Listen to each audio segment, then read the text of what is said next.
Sometimes everything can go right in production, and yet the part still ends up in the bin during final inspection. What are pseudo-errors?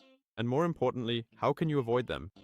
In the context of production, pseudo-errors are understood as errors in quality inspection where an actually good component is wrongly judged as bad and sorted out accordingly.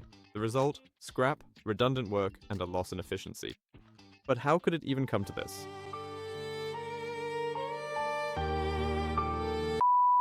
The answer lies in the nature of the matter.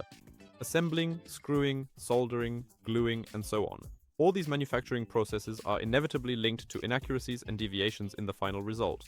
On top of that, there are inaccuracies in quality control, because the same rules apply here, especially with manual visual inspection. Fatigue and other circumstances eventually lead to errors. And so what must happen sooner or later happens. A deviation is detected during quality inspection, and the relevance of this deviation is incorrectly assessed, or there actually isn't any deviation at all. And that's how perfectly usable components end up as scrap. How can you avoid that? When humans perform quality controls, they are always somewhat subjective. Depending on the person, mood, fatigue, and so on, decisions turn out differently. Automated systems are much more objective in that regard. A camera-based inspection system looks at an image at the pixel level and can judge according to a fixed threshold when a deviation is too large. So far, so good.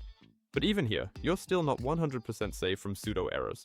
Traditional image processing systems have a weakness, you see. Under changed conditions, such as different lighting situations, a component can suddenly look completely different at the pixel level.